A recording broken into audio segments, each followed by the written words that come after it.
Otto von Bismarck melancarkan penindasan terhadap umat Katolik di seluruh wilayah. Aksi ini dikenal dengan Kulturkampf. Pada masa itu, semua imam Yesuit bisa keluar dari Jerman dan semua sekolah dihentikan.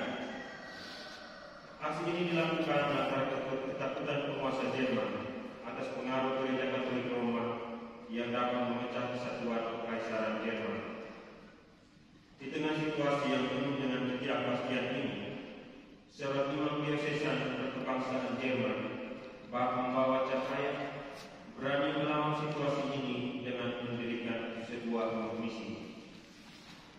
Penginjil Yohanes memberi gambaran bagaimana terang sang sabda itu begitu berdaya dengan menegaskan, terang itu bercahaya di dalam kegelapan dan kegelapan tidak menguasainya.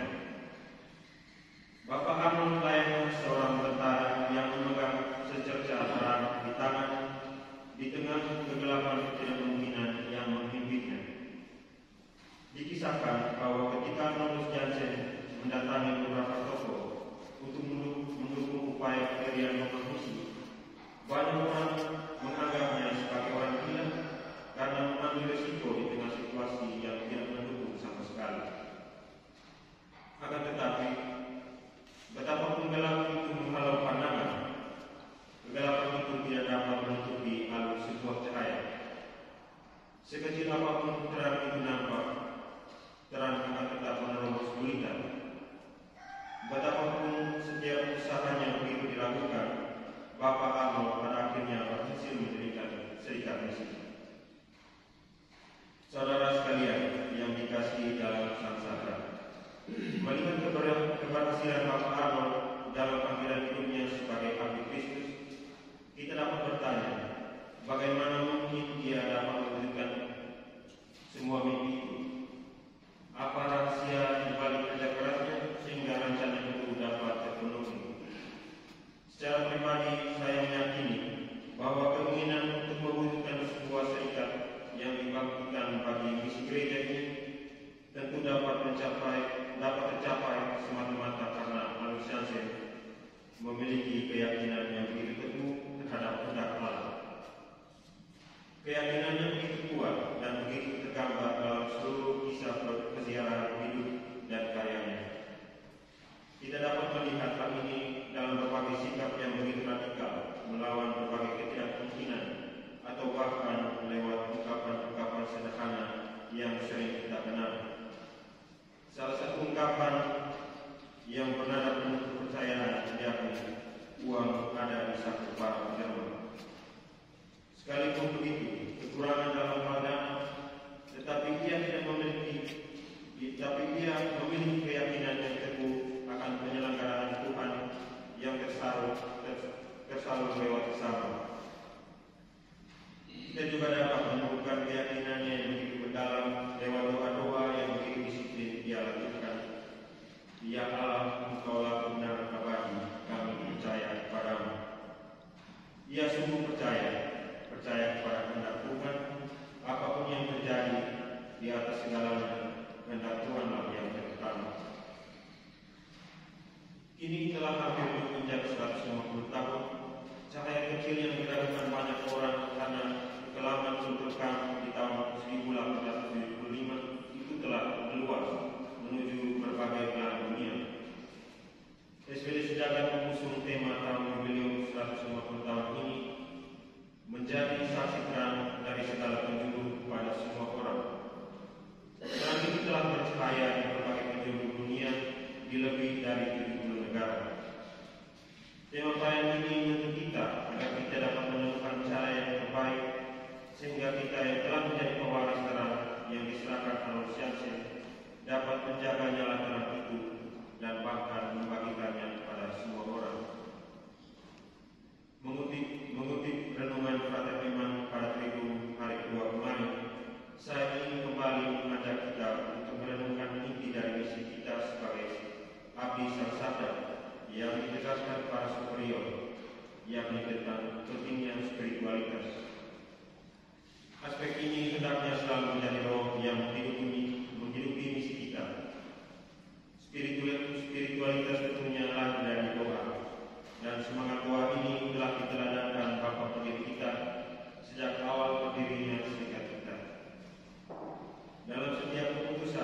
Bapak Arnold selalu menginspirasi lewat doa. Dikisahkan bahwa bahkan ketika hendak mencari lokasi rumah misi yang tepat, Arnold Rosiansen berdoa memohon bantuan Santo Mikael. Bagi Arnold Rosiansen, Bapak pendiri kita, doa adalah suatu keharusan dari misi seorang misionaris saksada. Jika kita ingin membawa terang itu bagi semua orang, maka kita perlu menjadikan hidup ini sebagai sebuah doa. Kita telah mengalami daya terang sabda ilahi yang menghalau kegelapan, maka sudah sepantasnya kita menjadi saksi terang itu bagi orang lain. Di komunitas, kita sempat kesusahan mengatasi biaya pembinaan calon imam. Akan tetapi, melalui rahmat Tuhan, banyak penderma kini mulai menaruh perhatian untuk membantu komunitas ini. Menanggapi rahmat ini, kesaksian kita adalah bentuk dari menanggapi rahmat ini. Kesaksian kita adalah bentuk diri sebaik-baiknya. Menanggapi rahmat ini, kesaksian kita adalah membentuk diri sebaik-baiknya sebagai calon imam SVD.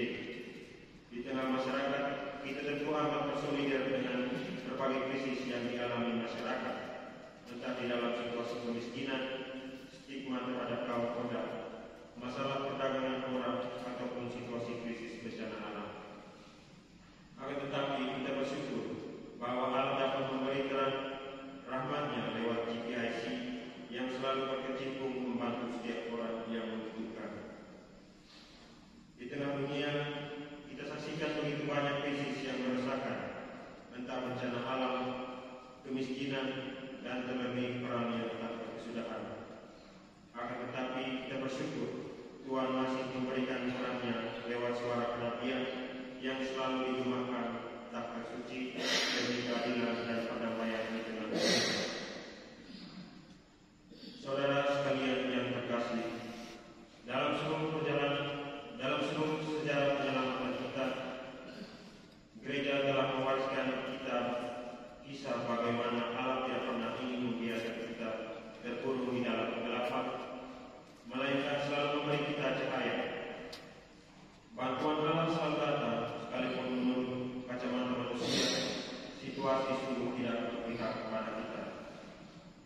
Dalam berbagai situasi batas, Allah selalu menjawab kita. Allah selalu memberi cahaya di tengah kegelapan kita. Kristus Sang Sabda yang kita sembah lahir dari seorang perawat. Allah menunjukkan betapa untuk membawa cahaya keselamatan itu kepada kita, Allah melampaui kegelapan ketidakmungkinan. Ia melampaui batas-batas yang kita yakini sebagai manusia. Di atas salib, dalam situasi batas, justru penebusan kita menjadi nyata melalui kurban Kristus. Beribu-ribu tahun kemudian, di tengah situasi batas, Arnold Rosiansen dapat mendirikan sebuah serikat misi. Kisah ini dapat dikategorikan sebagai salah satu mukjizat yang lahir dari keyakinan Arnold Rosiansen. Akan tetapi, sejatinya, mukjizat Arnold Rosiansen ini tidak hanya terjadi pada masa itu, namun bahkan hari ini, salah satu mukjizat berkat perantaraan doanya masih dapat kita saksikan, yakni bahwa di dalam sebuah negara yang dengan populasi muslim terbesar di dunia, misi gereja yang diwariskan Arnold Rosiansen bertumbuh begitu subur. Dan di tengah krisis panggilan hidup membiara, di mana begitu banyak biara kesusahan mencari calon, ternyata masih ada begitu banyak anak muda yang terpanggil untuk meneladani hidup Arnold Rosiansen.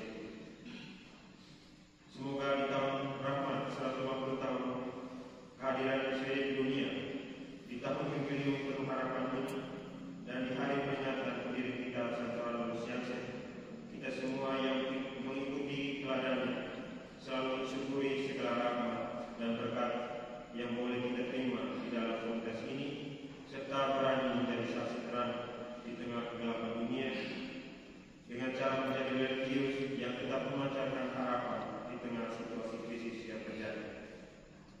Semoga cahaya Sang Sabda selalu menerangi ladang misi kita dan doa Bapak Arnold mengeluarkan komitmen